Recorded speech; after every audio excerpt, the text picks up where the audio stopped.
नमस्कार विद्यार्थी मित्रांनो, HP अकॅडमी या यूट्यूब चॅनलवर तुमचे मनापासून स्वागत आहे।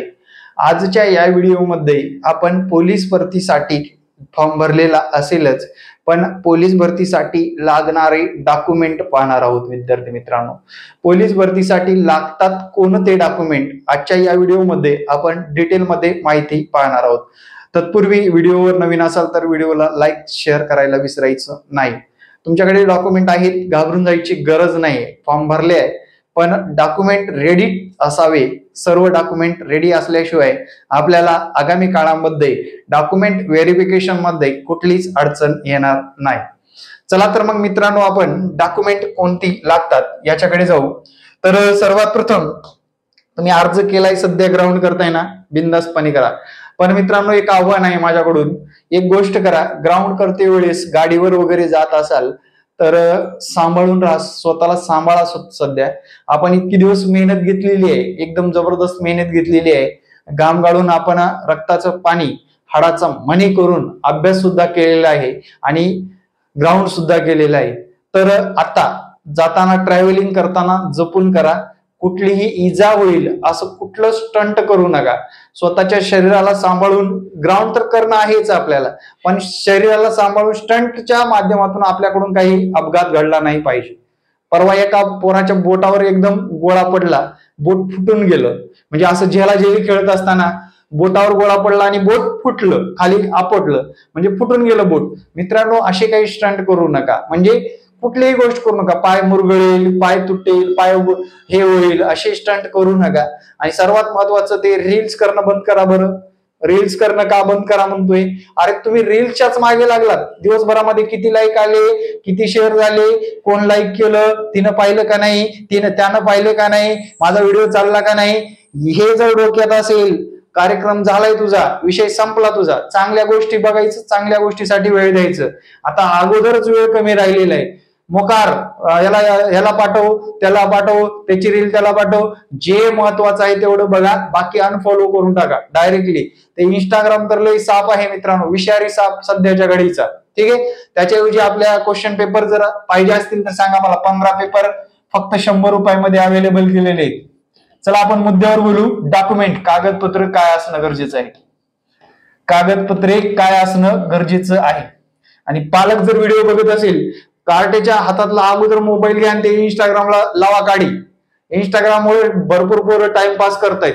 इंस्टाग्राम करण्यापेक्षा आपलं जबरदस्त अभ्यास करण्यावर जास्त लक्ष केंद्रित केलात तर नक्कीच येणाऱ्या काळामध्ये आपलं भवितव्य घडणार आहे। इंस्टाग्रामच्या रील्स संपणार नाहीत, तुम्ही संपाल पण इंस्टाग्राम अजिबात संपणार नाही, ते मरणार नाही। आणि इंस्टाग्राम स्क्रोल केलं तर शेवटचा व्हिडिओ सुद्धा येणार नाही। दिवसभर कर असंच, ते म्हणतं दिवसभर वेगवेगळे व्हिडिओ दाखवत राहतो तुला। इंस्टाग्राम संपणार नाही, आपलं आयुष्य संपणार आहे, आपलं करिअरचे दिवस संपणार आहेत। त्यामुळे प्रयत्न प्रामाणिक असले पाहिजेत। ठीक आहे, कागदपत्रे मित्रांनो, 10वी प्रमाणपत्र असणं आवश्यकच आहे, लक्षात घ्या। त्यानंतर मार्क मेमो सुद्धा ठेवा तुमच्या जवळ। त्यानंतर 12वी प्रमाणपत्र व मार्क मेमो असणं गरजेचं आहे। त्यानंतर MSIT असेल किंवा नसेल, MSIT असणं किंवा नसणं, असेल नसेल काही अडचण नाही, पण जर तुम्ही टाकलेलं असेल तर तुमच्याकडे ते असणं आवश्यक आहे। त्यानंतर कास्ट डोमेसाईल, बघा, कास्ट डोमेसाईल आणि शाळा सोडल्याचा दाखला। पहा, 10वी प्रमाणपत्र मार्क मेमो, 12वी प्रमाणपत्र mark memo, MSIT, caste certificate, domicile, शाळा सोडल्याचा दाखला, EWS सर्टिफिकेट व्हॅलिड असणं गरजेचं आहे। SEBC, आता तुम्ही कागदपत्र कसं तरी भरलात आता SEBCच्या लोकांनी, पण विद्यार्थी मित्रांनो आपल्याकडे सर्टिफिकेट असणं गरजेचं आहे, कारण वेळ दिलाय, सर्टिफिकेट काढून टाका। काढून टाकलं सर्टिफिकेट म्हणजे आपला विषय मिटलेला आहे।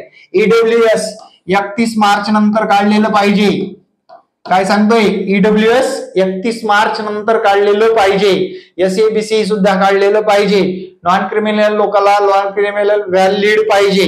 सर्व हे डॉक्युमेंट तुमच्याकडे असणं आवश्यक आहे। हे डॉक्युमेंट असतील तर आपण भरती झालात म्हणून समजा मित्रांनो, कारण तुम्ही ग्राउंड प्रामाणिक करताय. मला माहित आहे माझा सबस्क्रायबर अजिबात टाइमपास करत नाही, टाइमपास करतच नाही. तो फक्त अभ्यास आणि ग्राउंडवर लक्ष केंद्रित केलेलं आहे सध्या तरी. कारण वर्दीसाठी दर्दी आहेत HP अकॅडमीचे विद्यार्थी. आणि खरंच आहात का, नक्कीच मला कमेंट मध्ये सांगायला विसरू नका. आणि आपलं सुद्धा विद्यार्थी मित्रांनो, अगदीच महत्वपूर्ण प्रश्न, विद्यार्थ्यांचा टाइमपास होऊ नये म्हणून जास्तीत जास्त इंस्टाग्रामवर माहितीपूर्ण व्हिडिओ टाकतोय मी आणि क्वेश्चन सोडवून घेतोय विद्यार्थ्याकडून चालू घडामोडी सहित. आपलं आयडी जर म्हटलं असं करायचं, पोलीस अंडररूट कट्टा, पोलीस अंडररूट कट्टा हे जर सर्च केलात तर आपल्या आयडी वर सुद्धा इंस्टाग्रामवर येऊ शकता. आणि इंस्टाग्रामला युट्यूब वरून आलोय असं सांगू शकता. पण याला काढी लावा मित्रांनो आधी. का, आपण आधीचे व्हिडिओ बघत असाल, पिल्लूला हाय करत असाल, बाबूला बाय करत असाल तर ते आधीच बंद करा. पिल्लू बाबू नंतर, आता भरतीवर फोकस, ओनली वर्दीसाठी दर्दी. जर तुम्हाला सारंगच्या गाडीमध्ये, अरे वर्दी घातल्यानंतरची हवा वेगळी आहे रे, काही म्हणा, पैसा पाणी भरपूर कमवू शकतो आपण कोणत्याही मार्गाने, पण वर्दी घालवण्याची हवाच वेगळी आहे. मित्रांनो, कळकळीची विनंती आहे, अभ्यासावर लक्ष केंद्रित करा. खूप गरीब घरची मुलं वर्दीसाठी दर्दी असतात हे मी जाणून आहे मित्रांनो. मी सुद्धा एक शेतकरी कुटुंबातलाच आहे. त्यामुळे तुम्हाला गोष्टी पटत असतील तर आपल्या युट्यूब चॅनलला सबस्क्राईब करा आणि येणारे प्रत्येक व्हिडिओ पाहत चला. माहिती आणि अपडेट आणि मोटिवेट केलं जातं आपल्या युट्यूब चॅनलच्या माध्यमातून. धन्यवाद मित्रांनो, भेटू नेक्स्ट व्हिडिओमध्ये. जय हिंद, जय महाराष्ट्र. धन्यवाद.